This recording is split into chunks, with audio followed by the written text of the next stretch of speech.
Welcome to the video. We've got a current affair. We've got Tracy Grimshaw. I would love to shred some kilos off Tracy Grimshaw. Put it on a high carb, Durant protocol, vegan lifestyle. All right, let's check it out. I'll pause the video as we go, share my comments and criticism after being vegan. Coming up 19 years this April. Let's roll. Now, some people think veganism is just for hippies, but the food industry is struggling to cater for its rapidly growing popularity. Supermarkets are getting on board, along with fast food giants, even ice cream makers. But the meat lovers are hanging on to their T-bones. Ah, the great Aussie barbecue. Don't you love it? It's part of our culture. Family, friends, weekends. But do you know Bowel cancer, heart disease, obesity. more than 2.1 million Australians no longer eat meat? And that number is growing by the day. It's great. It's really not that different to life as a non-vegan. I think our bodies were designed for the nutrients that we get from meat. This is hot work. Can somebody get me a vegan beer? Or a Cooper's Pale Ale? I think Cooper's actually is vegan. This is the hot new trend, veganism. Veganism, yep. Could you be a vegan? I seriously doubt it. I feel like the problem is that so many people are putting the label on as being a vegan, and it scares people away. Sounds like a Hollywood movie, doesn't it? The vegans versus the meat eaters. And in fact, just last week, Tinseltown got a real-life taste of the topic. Whether we're talking about gender inequality or animal rights, we're talking about the fight against injustice. Why did you become a vegan? It was for ethical reasons. So I was a meat eater for 27 years, and then I watched a documentary called Earthlings, which talks about how animals are treated in food, fashion, medical testing industries, and I went from meat eater to vegan overnight. That documentary was produced by Joaquin Phoenix. Make the connection, Earthlings. Tonight, back home, 3 perspectives on veganism. Ash, the vegan. Tammy, the vegetarian turned meat-eating butcher. And my introduction into the world of no meat, no dairy, and no eggs. Nice to meet you. Nice to meet you too. But I don't mean meat as in the... Hey. in the nicest possible way. So that's good. So this, I don't know who this guy is. He's wearing a cruelty-free shop. I like how he's got a sense of humour. You know what I mean? Like, that's what a lot of vegans, a lot of people, not even vegans, a lot of people in general don't have a freaking sense of humour. So that's great. You know, a bit of banter, and it just shows us vegans that we are everyday people as well. That's really good. Sense of humour is very important at being a vegan ambassador. Let's roll. Paul runs a cruelty-free shop in Collingwood, Melbourne. Everything is vegan. And how's this? Worldwide, vegan produce is the new cash cow. In 5 years, the global vegan food market will be worth $24 billion. Okay, Paul, start me off on my vegan journey. Bacon rashers. You can have bacon, eggs, salami, meatballs, even a roast. And there's not an animal in sight. Tammy, you've gone from a vegetarian to a butcher. Not just a butcher, but a meat-eating butcher. Why? Well, because I was vegetarian because I didn't like how animals were treated in industrial agriculture, so I figured I had to grow them and butcher them myself. Why? What? Why do we have to kill animals? What's going on? Let's listen to her debate. Come on. Here on Tammy's property, there's plenty of animals. On the chopping block, wrapped in plastic for sale, and on the trotter in the paddocks. Not a vegan's paradise. Vegans like animals, Yeah, not dead ones. but they should want animals to be raised like this for those of us who are eating them. I think the argument is like, why are we still eating animals in 2020? I mean, look at these pigs. They look so cute. Everyone, you know, you could bring your kids to the little pig joint, the pig zoo, the pig pen, the pig prison, whatever you want to call it. The kids are going to be loving the little piggies. They're going to be scared of the pigs, or they're like cuddly with the pigs. No kid is going to want to bite into a pig.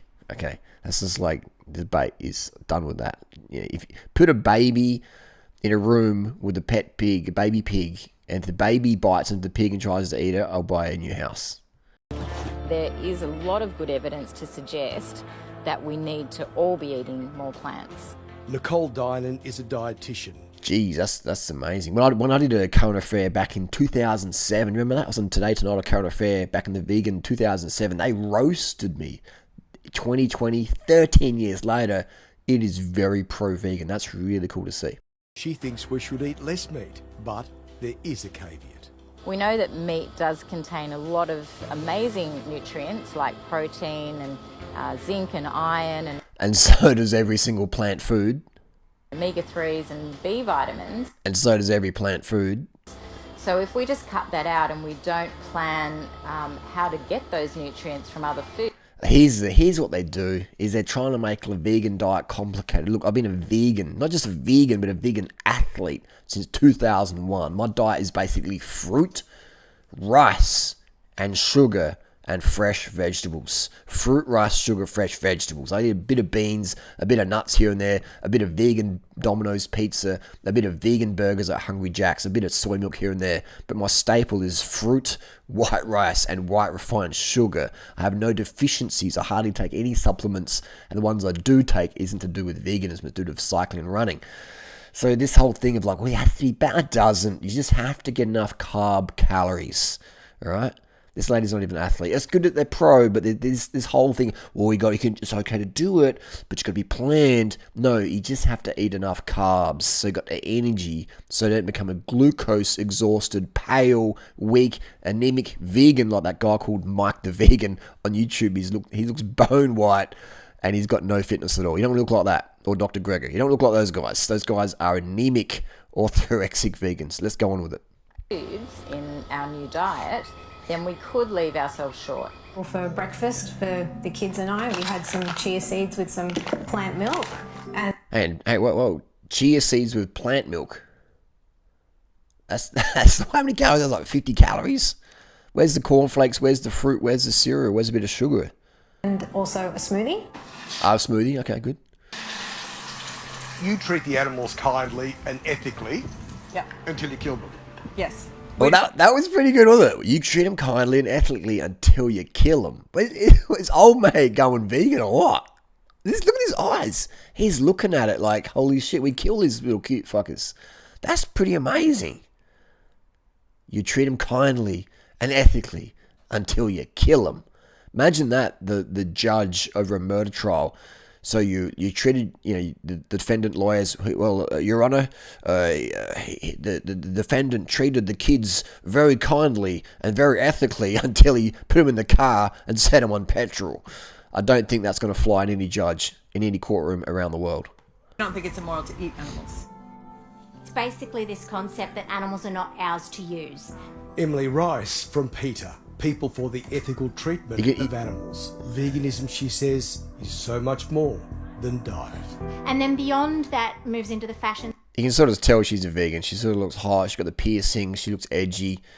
Probably a bit of a freak between the sheets, the vegan sheets. So yeah, you can tell this chick's a vegan. She's got the jawline going on there. She's a classic vegan stereotype. Let's listen to what she's got to say. And she works for PETA, so she's got a bit of passion there. Sphere, so we're talking about wool and leather, of course, fur. It's an ethical philosophy, a moral stance around animals' rights. And the more extreme vegans take their passion and their politics to our streets. I like how he said the more extreme vegans. That's good, because it's not planning that all vegans do this. Now, my opinion about this stuff, I think it's definitely got a place. I used to do this stuff back in 2004, and I sort of stopped doing it because I realised that it wasn't really doing that much. But what's doing a lot is social media. That's what's doing everything. Weight loss, health, the bodybuilder stuff, the fake natties, whatever you want to call it. That's what's really shifting it on. And I know all these vegan activists on YouTube now, James Aspie, Carb Strong, I helped them all get on YouTube, and it was following that vegan money that got them inspired. So it is definitely serving a place, but I don't think this is really getting the mainstream going on there. But I think what's going on is the bikini babes and the muscle guys and the athletes. That's what, and then the Game Changers documentary, the Game Changers, Earthlings. That's what's really getting things going. This stuff has a place, though. Keep it up. Just be a bit more smiley, though. A bit more smiley. And to our farms. Animal liberation now! I've had death threats from vegans. See, I don't know. Let's just rewind that. We'll mute it for a second. I understand why I understand the passion behind this girl. I understand the frustration, and I get it. I've been vegan 18 years, but I don't. This isn't going to be mainstream. No one's appealing to the mainstream. Like, as a vegan, as a human, I can identify with her anger and frustration and stuff like that. but that's not. No mainstream's going to go, wow, I want to do this. No.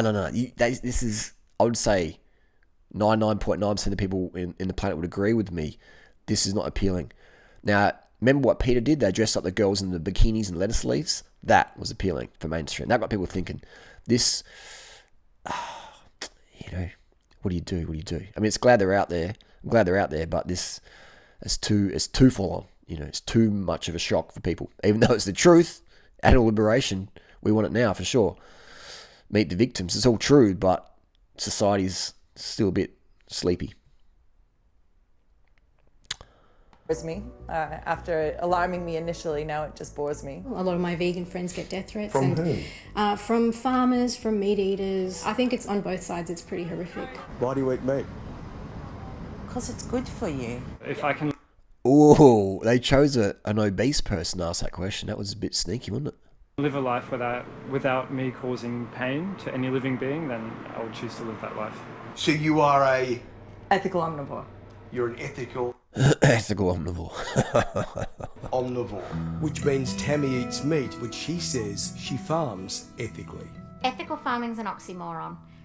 There isn't really any way to kill someone who doesn't want to die. I'm a vegetarian basically, but I do have some meat. What does that make me? Well, I guess. What did he said he's a vegetarian, but he has some. Wow, this guy in a year's time, he's going to be knocking on the vegan door. He's probably going to be banging that chick from the Peter. That's a flexitarian, which is just wishy-washy as all hell. Oh, see what she's did here? She's just flaming and wishy-washy, and his body language, he's like, all right, F you, baby. I'm looking straight at the cameraman. Look at that body language. He's got the fist clenched, she's going for a little right jab, and she's laughing like passively aggressively. She's holding a knife, and she's got the left hand raised up. Interesting. Look at the body language here. Look at the tension. This wasn't very funny. Listen, what's the reaction? I'm a flexitarian. Cheese, blue vein cheese. Yeah, I love that. blue vein cheese. The weirdest item here, plant-based vegan roast. This young lady calls herself a local See, he's interested, isn't he? He's interested, this reporter. omnivore, eating only locally produced food. So a lot of the vegan food I'm finding now is just really over-processed and over-packaged, and it involves a lot of imported food, so there's a lot of food miles involved.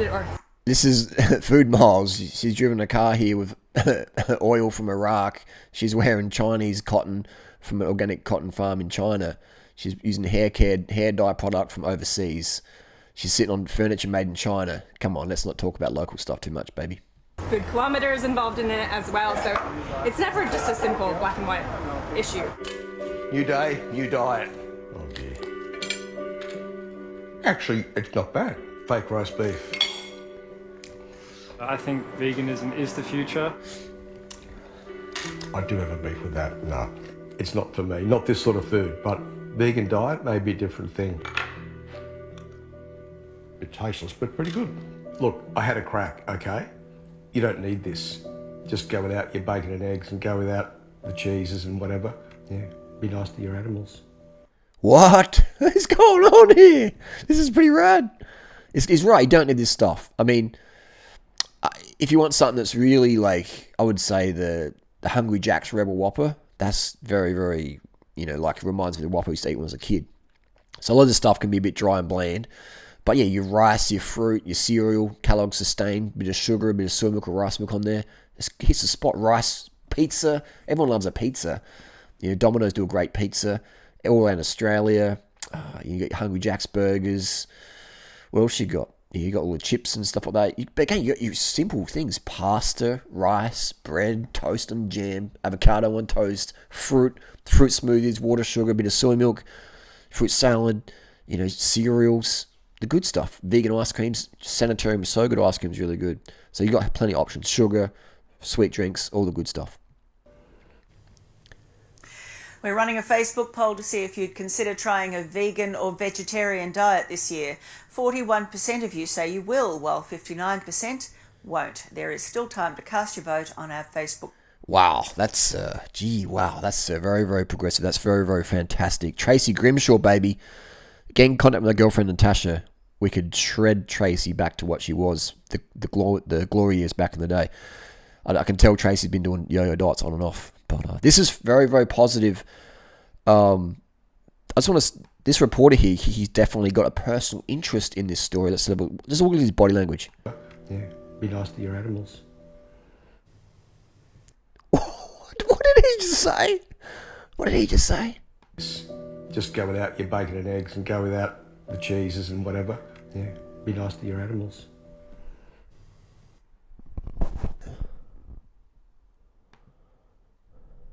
Just One more go without time. your bacon and eggs and go without the cheeses and whatever. Yeah, be nice to your animals. So this is Martin King. All right, Martin King is a reporting journalism legend here in Australia. And to be honest, I didn't think he was the sort of guy. Even though he does look, he's sort of looking in shape, he's sort of looking trim. You know, so look at a bit of a body shot here. He does look at him. He looks like he's into his aesthetic. He's got his shirt. He's looking slim and fit. So this is Martin King. But look at the body language. He's genuinely interested in this. You know, our shop assistant friend here, the Cruelty Free Shop vegan assistant. He's got a pretty relaxed body language. He's looking in there. He's not sure if Martin's going to like it, but he's genuinely going with this. This is Martin King, all right? Let's mute this here for a bit. This is Martin King. This is promising that Martin King is sort of trying these things. I'd love to take Martin King out shopping. I'd love to show him some vegan recipes, easy stuff, you know. And look at the body language here. You can tell he's sort of a bit like he's just, you know, questioning and looking at, you know, this is powerful. Martin King has got a vested interest here, and this is very, very. I did not expect this. I have not watched this before. I did not expect it. It's Martin King is linking the dots. He's joining the dots. He's making the connection. This lady has lost the connection. You know, once you go vegetarian, then go back into killing animals or eating animals at this level as well, like actually killing them and promoting it. That's when you've gone a little bit psychotic, in my opinion. That's sociopathic, psychopathic to go, yeah, I'm going to kill animals. I'm going to raise the pigs ethically and kindly, but we're going to kill all your little piggies. That's really nuts. That's sociopathic, man. That is nuts. Anyway, Martin King, wow, that's impressive, bro. Get in contact with me on Instagram if you want to learn more about vegan life, or send me an email, drewknight@gmail.com. Just watch my videos, what I ate in a day. Joaquin Phoenix speech, this stuff's going live, it's getting real. This is very promising. I didn't expect that. A current affair, maybe we'll have to get back on there. What do you think down below? Very promising times. Very promising times. A little bit late, and I think we're never going to go full vegan, but it is really cool to see the vegan movement growing. I love it. That's really, really cool. I just hope people carb up, man. People carb up. As much carbs as you want. As much rice, as much pasta, as much fruit, as much sugar, as much millet, as much oats. Whatever carbs you like to eat, what work for you, what you love the taste of, carb the fuck up. Please. Don't undercarb, man. Don't be scared of rice, fruit, or sugar. Carb up. Get it done. Peace.